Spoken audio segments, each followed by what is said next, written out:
today we are going to read another chapter. The name of the chapter is A Truly Beautiful Mind. Basically ये Albert Einstein के बारे में है। तो थोड़े से अल्बर्ट आइंस्टीन के लाइफ में क्या क्या हुआ था, कहाँ पे पैदा हुए थे, उनके एजुकेशन क्या क्या था, तो उसके बारे में हम इस चैप्टर में जानेंगे। तो स्टार्ट करते हैं। Before you read, who do you think of when you hear the word genius? Who is a genius? What qualities do you think a genius has?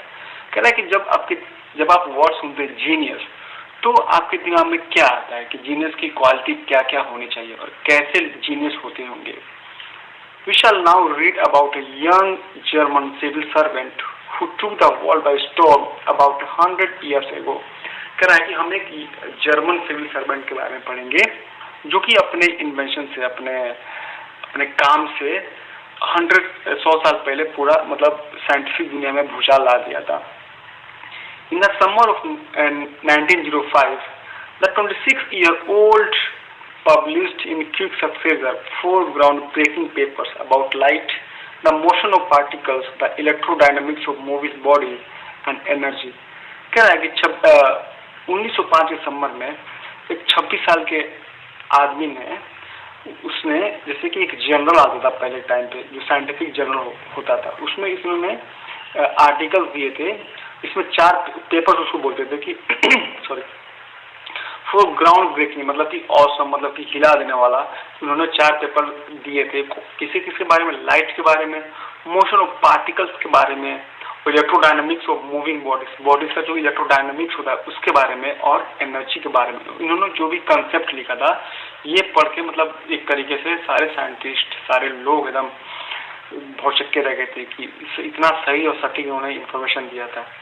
His work took up only a few pages in scientific journals, but changed forever our understanding of space, time and the entire cosmos. कह रहा है कि इन्होंने जो journal में इन्होंने print कराया था अपना जो पार्टिकल, जो भी इनका इंफॉर्मेशन है, जो भी इनका नॉलेज था, इन्होंने जो प्रिंट किया था, जो लिखा था, वो बहुत ही छोटा था। लेकिन ये जो छोटा आर्टिकल था, इन्होंने हमारी जो अंडरस्टैंडिंग थी, हमारी जो समझ थी स्पेस के बारे में, टाइम के बारे में और कॉस्मोस के बारे में, कॉस्मोस क्या होता है, जो स्पेस के ऊपर होता है, वो सारा चेंज हो गया इनके जो आर्टिकल्स के बाद। हम दूसरे तरीके से स्पेस, टाइम और कॉस्मोस को देखने लगे। And transform the nature name Einstein into a synonyms for genius. और उसके बाद से जब भी हम आइंस्टीन का नाम लेते हैं तो जीनियस के तौर पे होता है ना, कि हम बोलते हैं अरे यार तुम तो आइंस्टीन हो, इसका मतलब कि तुम जीनियस हो। 50 years after his death, Albert Einstein genius still reigns. कह रहे कि 50 साल के उनके मरने के बाद आज भी उनका जो नॉलेज है, उनका जो इन्वेंशन है, आज भी हमारे दुनिया पे राज करता है। तो आइए इसको चैप्टर स्टार्ट करते हैं और पढ़ते हैं। Albert Einstein was born on 14 March 1879 in the German city of Ulm, without any indication that he was destined for greatness. इनका जन्म जो है 14 मार्च 1879 को हुआ था। जर्मन कंट्री में एक सिटी था, छोटा था, उसका नाम उल्म था, उसमें हुआ था। और जब पैदा हुए थे तो कोई भी किसी भी तरीके का इंडिकेशन नहीं था कि ये बहुत बड़े जीनियस बनेंगे। On the contrary, his mother thought Albert was a freak. To her, his head seemed much too large. जबकि उसके on the contrary मतलब होता है कि इसके अपोजिट क्या था कि उसकी माँ को लगता था कि अल्बर्ट एक फ्रीक है। फ्रीक मतलब कि जो एक अनयूजुअल से आदमी होता है, जो अलग तरीके से बिहेव करता है, एकदम फुलिश टाइप का। तो उसकी माँ को लगता था कि अरे ये तो फ्रीक है। To her his head seemed much too large. और उसकी माँ के अनुसार उनका जो सर था अल्बर्ट आइंस्टीन कुछ ज़्यादा ही बड़ा था। तो एक तरीके से उनके गार्जियन को पता ही नहीं था कि ये बच्चा बहुत ही बड़ा जीनियस बनेगा। उस टाइम पर जब पैदा हुआ था तो ऐसा लगा था कि बहुत ही पुअर स्टूडेंट, पुअर आदमी बनेगा, डम आदमी बनेगा। At the age of 2.5, Einstein still wasn't talking. When he finally did learn to speak, he uttered everything twice. 2.5 साल तक तो उन्होंने कुछ बोला ही नहीं, और जब उन्होंने 2.5 साल के बाद बोलना स्टार्ट किया तो हर लाइन को, हर बात को 2-2 बार बोलते थे। Einstein did not know what to do with other children. और जब उनको बच्चों के साथ खेलने के लिए बाहर भेजा जाता था तो उसको समझ में नहीं आता था कि हम करें क्या, मैं करूँगा इन बच्चों के साथ। and his playmates called him brother boring, so the youngster played by himself. तो और बाकी जो बच्चे थे जब खेलने जाते थे बाहर ग्राउंड में, तो बाकी बच्चे कहते थे अरे तो बहुत बोरिंग है, इसलिए उन्होंने क्या नाम रखा था, ब्रदर बोरिंग। तो so the youngster played by himself much of the time, तो इसलिए वे अकेले खेलते थे। तो एक इंसिडेंट था इसमें बता रहा है, Otto Neugebauer the historian of an ancient mathematician told a story about a boy Einstein that he criticized solution, but that seems fairly authentic। तो एक हिस्टोरियन थे एंशिएंट मैथमेटिशियन के ओटो नेमर्गर, उन्होंने की कहानी बताई थी आइंस्टीन के बारे में कि चूंकि वो लेट बोलना स्टार्ट किए थे, हिज पेरेंट्स वर वरीड, और चूंकि वो लेट बोलना स्टार्ट की थी इसलिए उनके जो पेरेंट्स थे बहुत ही चिंतित रहते थे कि पता नहीं बोल पाएगा कि नहीं बोल पाएगा, फिर अपनी लाइफ में करेगा क्या। At last, at the supper table one night, he broke his silence to taste। supper table होता है ना जहाँ पर हम खाना खाते हैं, डाइनिंग टेबल की तरह होता है। The soup is too hot, greatly relieved, his parents asked why he had never said a word before। तो जब 2.5 साल के हुए तो उन्होंने जो सेंटेंस बोला था कि the soup is too hot, ये जो सूप है बहुत गर्म है, तो उनके ये सुन के उनके पेरेंट्स को बहुत ही रिलीफ मिला, चलो वो मेरा बच्चा बोल रहा है। तो उनके पेरेंट्स ने उनसे पूछा कि तुमने पहले कुछ बोला क्यों नहीं। तो Albert replied because up to now everything was in order. तो उन्होंने ये रिप्लाई किया कि अभी तक सब कुछ सही था, इसलिए मैंने अभी तक किसी को बोला नहीं। एक तरीके का इंसिडेंट है जो दिखा रहा था कि ये जीनियस बनने वाले, ठीक है। He specially loved mechanical toys, looking at his new born sister mother he is said to have said fine but where are her wheels. तो उनको बचपन से मैकेनिकल टाइप की जो होती है ना, जो मशीनरी टाइप के जो खिलौने होते थे उसमें की बहुत इंटरेस्ट रहते थे। यहाँ तक कि जब उसकी जो छोटी बहन मजा पैदा हुई थी तो उन्होंने पूछा था कि ठीक है बच्ची तो अच्छी है लेकिन इसके व्हील्स कहाँ है, इसके चक्के कहाँ है, क्योंकि खिलौने जो मैकेनिकल खिलौने में तो चक्के होते हैं ना। A headmaster once told his father that what Einstein chose as a profession wouldn't matter because he will never make a success at anything। एक बार तो इसके जो हेडमास्टर थे उन्होंने ये भी बोल दिया था कि ये बच्चा कोई भी प्रोफेशन चुन ले, चाहे साइंटिस्ट बने या टीचर बने या डॉक्टर बने या कुछ भी करे, ये कभी भी सक्सेस नहीं हो पाएगा, किसी भी चीज में सक्सेस नहीं कर पाएगा। क्योंकि उस समय बचपन में आइंस्टीन जो थे बहुत ही डम स्टूडेंट थे, बहुत ही क्या बोलते हैं, बहुत ही वीक स्टूडेंट थे। Einstein began learning to play the violin at the age of 6 because his mother wanted him to। और उन्होंने 6 साल के एज में ही वायलिन बजाना सीख लिया था क्योंकि उसकी माँ ने उनको फोर्स किया था कि तुमको सीखना है। He later became a gifted amateur violinist, maintaining this skill throughout his life।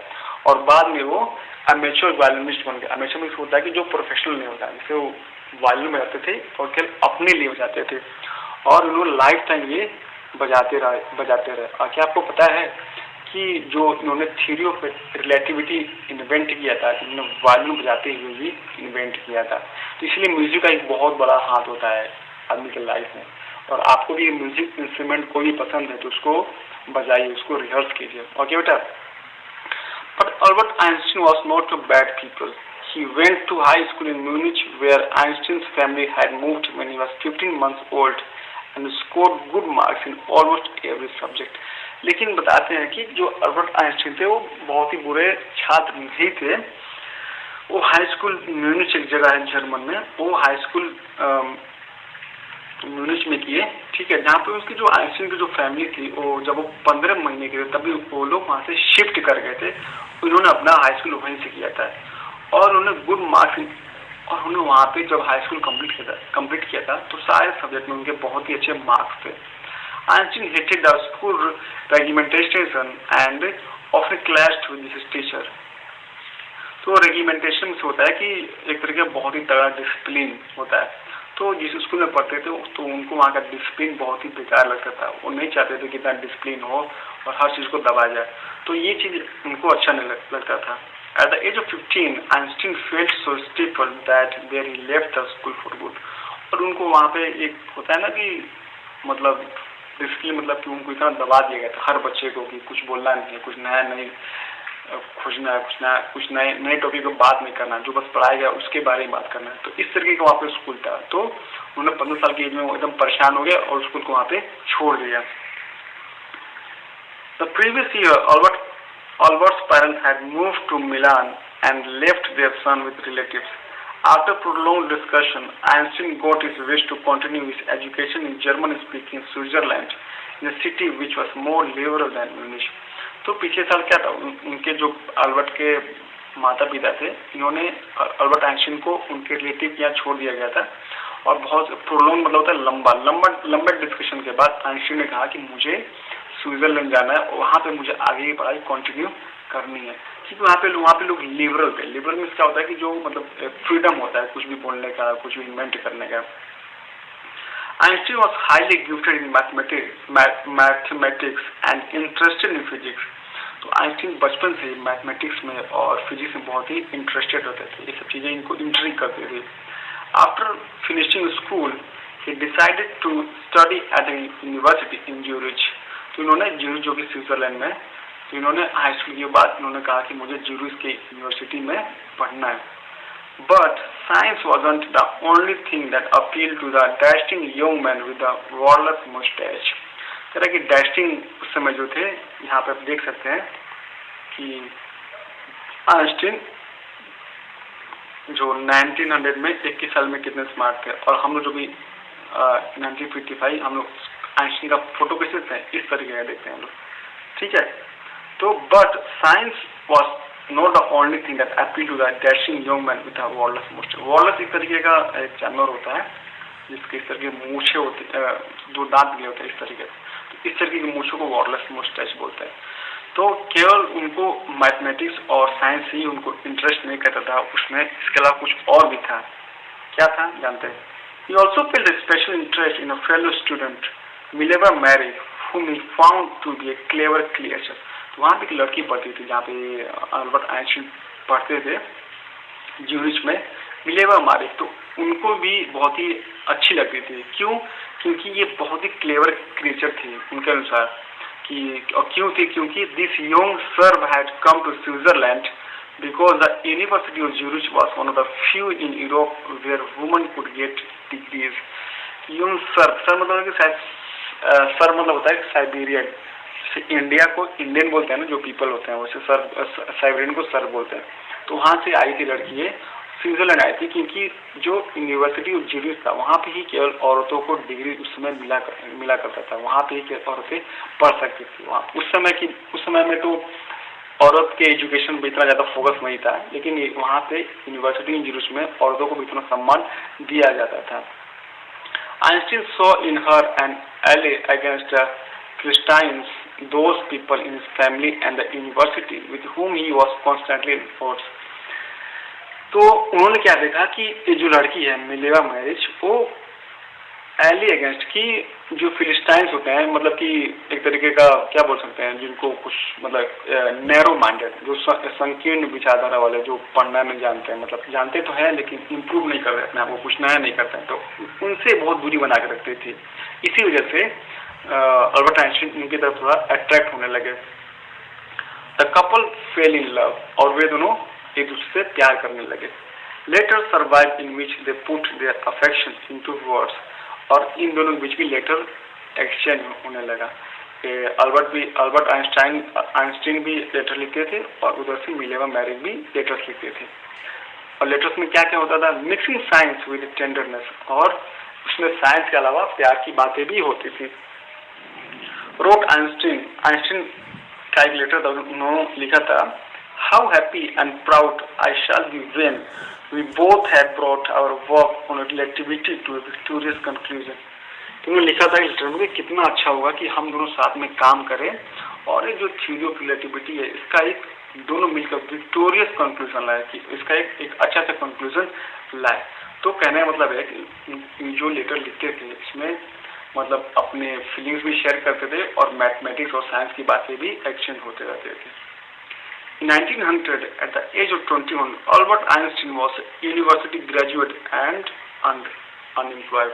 तो 21 साल के एज में इन्होंने अपना ग्रेजुएशन कंप्लीट कर लिया था और अनएम्प्लॉयड थे, मतलब उनको कोई नौकरी नहीं लगी थी। He worked as a teaching assistant, gave private lessons, and finally secured a job in 19. ठीक है, तो उन्होंने क्या किया कि जब उनको नौकरी नहीं लगी तो उन्होंने क्या किया कि टीचिंग असिस्टेंट बने, वहाँ पे कुछ बच्चे को टीचिंग कोचिंग देने लगे, प्राइवेट रिलेशन देने लगे और फाइनली 1902 में एक technical expert in patent office born. Patent office होता है जहाँ पे लोग साइंटिस्ट आते हैं, कुछ इन्वेंट करते हैं, उसका पेटेंट बनाते हैं, कॉपीराइट बनाते हैं, patent. While he was supposed to, इन्होंने 1902 में उनकी नौकरी लगी टेक्निकल एक्सपर्ट में।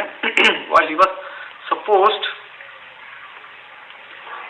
to be assessing other people's invention, Einstein was actually developing his own ideas in secret। क्योंकि और जब वो वहाँ पे असिस्ट करते थे टेक्निकल, वहाँ पे साइंटिस्ट आते थे और अपने नए नए आइडियाज जनरेट करते थे, तो इन्होंने भी अपना काम सीक्रेट में काम करना शुरू कर दिया और घर पे करते थे, वहाँ भी थोड़ा बहुत अपना आइडिया पे काम करने लगे।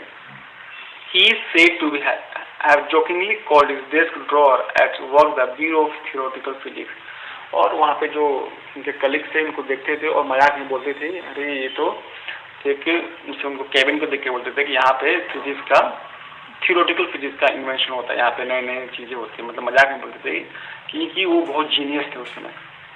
One of the famous papers of 1905 was Einstein's special theory of relativity, according to which time and distance are not absolute। तो 1905 में उन्होंने एक पेपर लिखा, पेपर मतलब कि जब प्रिंट हुआ था उसमें, तो उन्होंने क्या लिखा था कि किसके बारे में लिखा था, special theory of relativity, relativity का जो थ्योरी है उसके बारे में लिखा था। उनके अनुसार, उनके अकॉर्डिंग कि time and distance are not absolute, कि टाइम और डिस्टेंस होता है एब्सोल्यूट नहीं होता, मतलब करेक्ट नहीं होता है, ये चेंज होता रहता है। Indeed two perfectly accurate clocks will not continue to show the same time. दो अगर क्लॉक सामने हो तो वो टाइम एग्जैक्ट नहीं बताएंगे। If they come together again after journey, if one of them was been moving very fast directly to the form। तो कहने का मतलब है कि जो टाइम और डिस्टेंस है वो हमेशा रिलेटिव होता है, मतलब कि दूसरे के सापेक्ष, क्या बोलते हैं उसकी, सापेक्ष या सापेक्ष बोलते हैं, तो उसके मतलब वो डिपेंड करता है दूसरे थिंग्स पे, समझा है? जैसे अभी बताते हैं इसको। From this follow the world's most famous formula which describe the relationship between mass and energy. और इसी कॉन्सेप्ट पे इन्होंने वर्ल्ड का जो अभी तक का सबसे नोन फार्मूला है उन्होंने इन्वेंट किया, जिसको क्या बोलते हैं, E=mc²। यहाँ पे E किसको लिए बोलते हैं, एनर्जी के लिए, M बोलते हैं मास के लिए, और C आपको पता है स्पीड ऑफ लाइट होता है जो कि वैक्यूम में होता है। क्लियर? तो ये जो इन्होंने थ्योरी ऑफ रिलेटिविटी से इन्होंने इन्वेंट किया था, ठीक है। तो रिलेटिविटी इन्होंने क्या करने की कोशिश की है, देखिए इन्होंने लिखा भी है, when you sit with the nice girl for 2 hours, कह रहा है कि अगर आप किसी बहुत ही सुंदर लड़की के साथ बैठेंगे 2 घंटे तक, इट सीम्स लाइक 2 मिनट्स। क्यों? तो आपको क्या लगेगा कि अरे तो केवल 2 ही मिनट हुए हैं। When you sit on hot stove for 2 minutes, तो कह रहा है अगर आप किसी गर्म तवे पर केवल 2 मिनट के लिए बैठेंगे, इट सीम्स लाइक 2 आवर्स, तो आपको लगेगा कि अरे तो 2 घंटे हो गए। तो दैट्स रिलेटिविटी। तो यही रिलेटिविटी है। समय देखिए उसके, अब लड़की के पास बैठे हैं तब भी समय वही है, तभी 1 घंटे में 60 मिनट होते हैं, और गर्म तवे पे बैठे हैं तभी 1 घंटे में 60 मिनट होते हैं। लेकिन वहाँ पे आपका टाइम जो है बहुत जल्दी से बीतेगा और यहाँ पे टाइम आपका बहुत लेट से बीतेगा। तो ये रिलेटिविटी होती है। क्यों? कि यहाँ पे लड़की है और यहाँ पे गर्म तवा है। तो ये रिलेटिविटी का थ्योरी है। क्लियर है? इसमें जो भी नए मीनिंग्स आए हैं इसको नोट डाउन कीजिए, ठीक है। बाकी का जो सेकेंड पार्ट है इसको हम नेक्स्ट वीडियो में कवर करेंगे। ओके बेटा, all right, bye bye, take care.